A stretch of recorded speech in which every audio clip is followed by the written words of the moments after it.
And then there were Four. Four. Okay. Four. And then there were four. There will be four finalists for the Phoenix Suns head coaching job. Suns coaching job has been narrowed down to four finalists. Gambo has been doing the Gambo thing all day long, so you don't have to. Yep. Here is what Gambo has been able to learn about where this thing has gone. Go, Gambo. Yeah, got a lot of these names over the weekend as guys that were going to advance as they kind of finished up the second round over the weekend. We actually reported that over the weekend that the Suns had just finished up the second round and they were going to get it to 3 or 4 finalists. We had some of those names yesterday, just needed to confirm them over the last 24 hours. So what I can tell you is that I can give you 3 of the names that have advanced to the final round. One of them I think people are going to be very excited about. It's Miami Heat assistant Chris Quinn. I do believe that he is the odds-on favorite among fans. I think the fans would love to get Chris Quinn. He's a former player. He's been with the Heat since I think like 2000 and early 2011, 12, something like that. Almost the entire Spoelstra era, I believe. Yes. So I think people would be really excited about Chris Quinn. The other, I'm going to give you 2 Cleveland assistants. One is Johnny Bryant. He's their lead assistant. And the other is Jordan Ott, who is their second. There will be one other name that I have to confirm before I can put it out there. I'm not 100% sure, but I do have to confirm it before I can go with it from several sources. We have to make sure we get this stuff right. There were reports out there the other day that were incorrect, so we don't want to jump the gun on anything. And then what I can tell you is, based on my reporting in the past, I told you this would go probably in late May, early June. I would expect a decision to be made next week. So that would be the early June portion that we had discussed for 3 weeks ago. We said this will very likely go into early June. I mean, June 1st is what, next Sunday, right? Is June 1st? Yeah, so probably second or the third or the fourth, right in there, early June. They will come up with a final decision. Yeah, so without knowing who the fourth is, which is sort of an interesting kind of open-ended, who is the fourth? Is it Micah Nori, the Minnesota? It's funny, I was watching the Minnesota game yesterday, and I caught a couple glimpses of him on the sideline, and I kept thinking to myself, I wonder if he's going to be the next head coach of the Phoenix Suns, I watched the end of that game. Took 3 hours for it the did final take a 14 while. seconds to be played. I could have watched the whole entire Mission Impossible movie in the final 14 seconds it took to run that game. No, I could have. The new Mission Impossible movie is 2 hours and 54 minutes, and I would have been able to watch the final 14 seconds of the Minnesota game in that time. So without knowing who the fourth is, and I guess this is like, I don't want to say, okay, it's not going to be Micah Nori, because I don't know it's going to be not Micah Nori. I don't want to say it's not going to be Sweeney, because we don't know that it's not going to be Sweeney or Bliss or any of the other guys. I don't want to sit here and say, oh, I'm disappointed that it's not going to be that guy, because we don't know who the fourth guy is. I'm hoping it's Sweeney. I mean, he's kind of one of the names I've had my eye on, but I don't. Great assistant. I just don't know. I don't know. Until you report it, I'm not sure who that fourth name is going to be.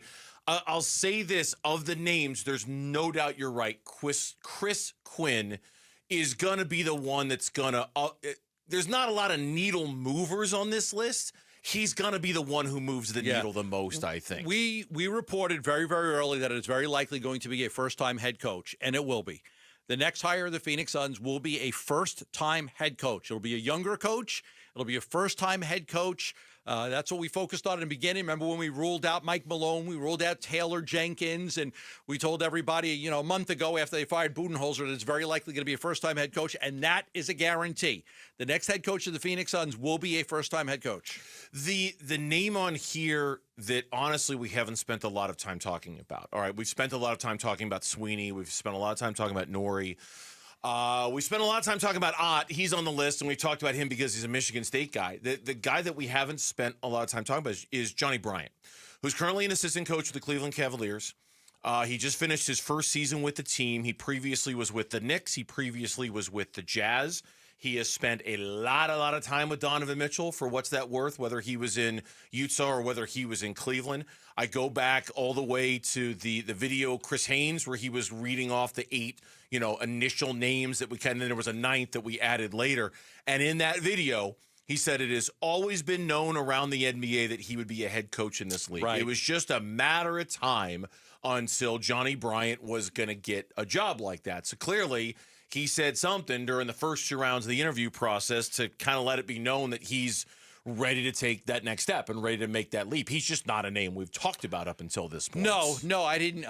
Initially I wasn't getting a lot of feedback on him. I was getting more feedback on a lot of the other guys. Johnny Bryant was not a name that I had heard a whole lot about. But this is a guy that played at San Francisco City College and transferred to the University of Utah and played there, and he was a terrific player in college, and he still holds the University of Utah's career three-point percentage record. Then he got into coaching, and he's kind of been around a little bit, in the coaching cycles with the Jazz, with the Knicks, now with the Cavaliers. So he's been a coach in the NBA as an assistant since 2014. So you're talking about over 10 years of experience right there as a coach. So he is a guy, again, this will be an experienced guy, just not at the head coaching level. Yeah, and that's okay. Look, we sit here and say, well, Quinn is the one that the fan base is going to be excited about. Probably most likely because Quinn is the one they've heard the most about, right? Like Quinn, I think he was a finalist for the Lakers job last year. He's been knocking at the door for some time, and anybody associated with the Miami Heat, I know they had a bad year last year, but I think anybody who comes from that program, let's make one thing, at least from my perspective, and you might disagree with this. None of these names are real, like, ooh, I'm so excited the Suns hired this guy. I don't think any of these names are designed to do that. No, they're not trying to win the press conference anymore. None of them are going to go, ooh, I'm so, Mike Budenholzer, yes. There was palpable excitement when they hired Mike Budenholzer. Monty Williams, absolutely. There was a very visceral reaction when they hired him, even to a certain extent, Frank Vogel, given his experience.